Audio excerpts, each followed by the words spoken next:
Baseball is back. Connor Morissette and Alex Scar here for the first LA City Section baseball video of 2019. We're at Palisades High. The Dolphins crushed Granada Hills today 7-1, Alex. Yep. Baseball's back. Very exciting. I am so excited. This is the best time of the year. Remember last year, Connor, we sat out Saturday afternoons watching some baseball, spitting some seeds. The best time of the year is upon us, and I think the City Section, we talk a lot about basketball, great run for a lot of the City Section teams in basketball. Don't forget about baseball. There's some really, really good teams, a ton of good competition. I can't wait to get started. So we'll get to our top 10, but I want to touch on some teams just outside the top 10 first. Going to go to a new King of K's segment, preview some games next week, so a ton of good stuff to get to. But first, teams outside looking in right now for our top 10. Granada Hills, they were in our first top 10. They fall out after losing today to Palisades and to Sylmar earlier in the week. Sylmar is a team on the outside looking in. Roosevelt is strong. So there are some teams who we expect to make some noise who aren't in our 10 best right now, but that could certainly change as time goes on. Yeah, I think the one team to watch specifically of the teams that missed it, it's Sylmar. I think their bats might not quite be what they were last year, but the arms, the stable of young arms they've got. Enrique Espinoza against Granada Hills, I think struck out 10, 11. Kid had went the distance. Kid had a fantastic outing. Yeah, I think it was a complete game shutout for him. So it looks like Sylmar is going to have a lot of good arms. Question will be, can they score enough runs? But that Valley Mission League, we've got just one team in. Kennedy's rebuilding. They've lost, I think, 10 or 11 seniors. It's just San Fernando in that Valley Mission League that's ranked right now. So Sylmar, the path is it's ahead of them. I think there are a lot of good things that they can do to build towards a spot in the top 10. So there's a quick breakdown of some teams who we still have on our radar, but not in that top 10. Number 10, Alex, this week, it's Carson, the Division I runners-up from a year ago. Jaja Bellinger is back, a great pitcher for them. It's an exciting team. In the Marine League, man, it is wide open this year. San Pedro's great, Banning's great. Carson, they'll have a shout as well. So much fun. Yeah, Carson, Banning, San Pedro, if you remember from last year, it was a three-way tie. Carson was the one team that missed out on the open division. It worked out for him, went to Dodger Stadium, only team out of that mix. Right, maybe it worked out for them because they were able to have that memory, go to Dodger Stadium, but the taste in the mouth has got to be sour. You lose to Verdugo Hills, you don't go home with the ring. What good's the memory if the memory's of a loss, right? So a lot of these good teams here we're talking about, I think Carson, the way they're starting to kind of turn into a program,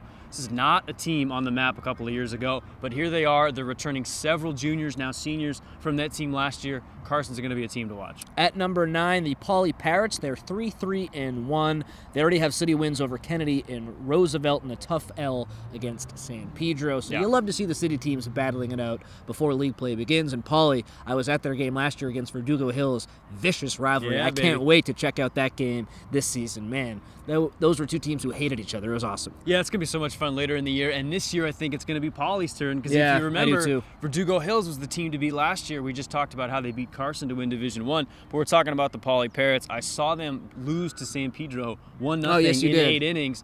That's a tough team. I think San Pedro, we're going to talk about Palisades in a minute, like we're standing here in the outfield of Palisades High School. They might be the best, biggest team outside the West Valley League, but don't take away your eyes from San Pedro. Anyway, talking about Poly, this is going to be a good, scrappy team. Elias Galavas, he throws in the low 80s, can spot a good fastball, got a decent hook, but the kid I'm most impressed with, Juan Rodriguez. He's their third baseman. I think he throws about 91, 92 miles an hour on the mound. Maybe that's a little bit high, a little bit of an overestimate, but the kid absolutely brings it. He's 6'2", probably 180. He got a great third baseman's body, got a cannon of an arm over there. So if he can hit and he can kind of pace that team on the offensive side, Poly's going to be a tough out. All right, look out for J-Rod and Poly over there. Number 8, San Fernando, 4-1. A disappointing loss to Roosevelt, but they have wins over Venice, Granada, and Bell. So right now, that resume kind of screams Division I to me. Those teams that they should have beaten, they have, with the exception of Roosevelt. They'll have chances to beat some open division teams down the line, and we like them to finish there. Yeah, Matt Dodd, a one-hitter against Granada Hills. Granada Hills kind of getting beaten up a little bit right now. We talked about how they lost to Palisades.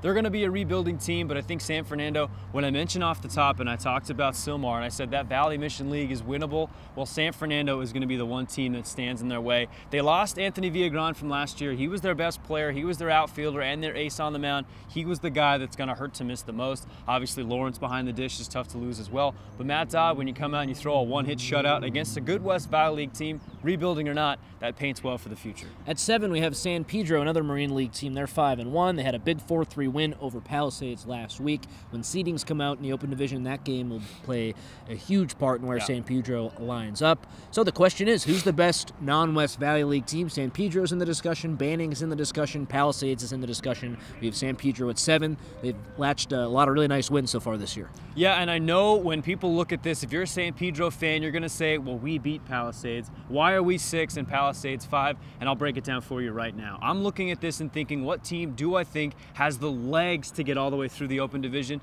Not to take anything away from that big win over Palisades for San Pedro, but they didn't face their number 1. Wyatt Longcar here at Palisades, he's the number 1 guy. For San Pedro, I love Anthony Scognamillo. I watched him throw a complete game shutout. He pitched well today, too. Pitched very well again today in another ball game. I saw Travis Connolly. I think he's only a junior, big first baseman, also throws pretty well off the mound. San Pedro has the tools. And talk about Palisades, the competition between those two, yeah, that one game, that could mean a ton coming towards seeding implications. 6 Banning, 4-1. Have one of the top players in the city in pitcher Anthony Hoya, and I saw them beat Venice, and I was really impressed with freshman catcher Shiloh Abito. Wow. He's this little 14-year-old kid, but man, can he play. He went 2 for 3, had a couple RBIs, really blew me away. He's a good young guy. Yeah, we talked about Anthony Hoya at length last year, the best freshman arm in the city section, and this year, he's the best sophomore arm in the city section. The question for Banning, can they hit? Like so many of these teams, we ask that same question year after year. Can you back up your pitcher? Can you pick him up if he's got a 2-hit shutout going in the 5th inning? If it's 0-0,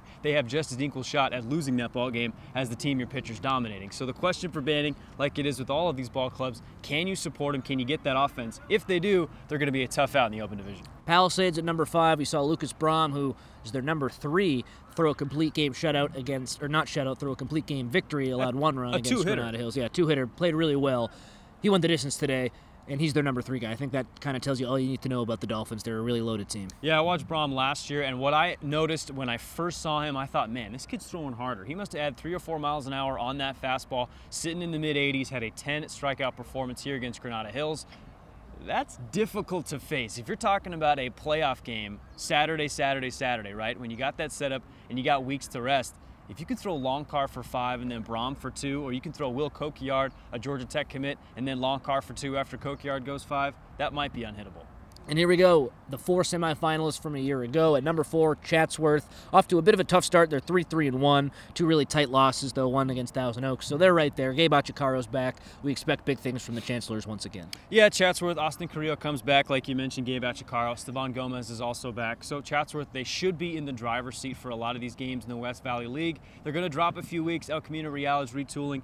Cleveland's really good, Birmingham's really good, but Chatsworth is going to be right there in that mix. The thing I was really impressed by, 1-run losses against Harvard Westlake and Hart. Yeah. And then, of course, the 1-run loss against Thousand Oaks. So all of these teams that they're playing, these are really good baseball teams, and when you're able to compete at a high level, I mean, we saw Harvard Westlake take down my alma mater, I think 17-0. 17-1. 17-1. Hey, at least we scored. But hey, you know what I'm saying? Chatsworth, when they're in ball games, you know they're going to give you your best punch. Still a very good team. At 3, Cleveland. Yeah, Cleveland, we've talked a ton about them. Chris Lozano, remember him? We talked about him a lot last year. I think this is going to be a really good team. They're 5-3 right now. They swept Canyon, had a doubleheader against them, beat Ventura, beat Burroughs, and then they had some losses against West Ranch and Saugus by a run. So they're right exactly where we think they are. Maybe not quite as good as West Ranch or Saugus, but they're cleaning up against teams they have to do. And then Lozano, and then Bobby Velasco and Alec Garcia. 2 more returners. Remember last year when Cleveland was that one team full of sophomores, full of the guys that, how are they having such great seasons as sophomores with no varsity experience? Well, now they're juniors. Watch out for Cleveland. Number 2, El Camino Real, which means number 1 is Birmingham. The 2 teams who met at Dodger Stadium for the Open Division Championship a year ago. Alex, I think it's safe to say you like both those teams to return there again, barring any crazy injuries or any stories like that. What makes these 2 teams so special? Yeah, am I going to ruin everyone's appetite for my future predictions if I say El Camino Real and Birmingham are going to meet again at Dodger Stadium? Maybe. But El Camino Real at Birmingham might meet at Dodger Stadium again. Elko's got one of the best players here in the city section in Cole Kitchen. I think he threw a complete game, gave up 1 run against Valencia, a team that I really like. Davis Kopp, who's the catcher over there, fantastic kid. Cole Kitchen shut him down. So this is going to be a really, really, really good team. And then for Beeham, I mean, Johnny Tincher, Albert Garcia. Yeah. Put it this guys way. who were big-time guys who were on our TV show last year are all back. Right, exactly. This is a team that's retooled, they're reloaded. But slow down, I got one question about Birmingham. Albert Garcia, he's number 1. Who's number 2? He's the best junior pitcher on that team. He might be the best junior pitcher in the best pitcher, section. period. Who gets the ball when Bird has a day off? We see Alex Ballesteros get it a little bit. He's a shortstop, throws hard, he's got a sharp slider. Didn't see the command out of him. Who gets the ball on those days off? If they can answer that question, I think Birmingham's going to be a very tough team to beat. But hey, nothing's a given. And right now, Birmingham has some questions to answer.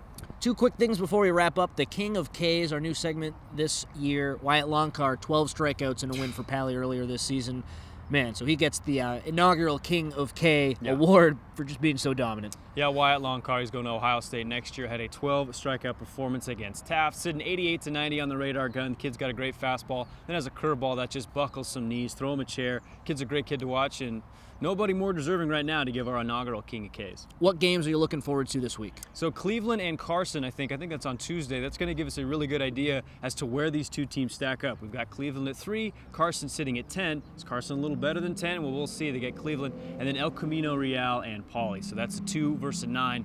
Both of these games I can't wait to go see, and hopefully some of the other games that we're not talking about prove to be just as well. He's Alex Garr. I'm Connor Morissette. This is the LA City Section Baseball video. We will be back next week. Thank you so much for tuning in.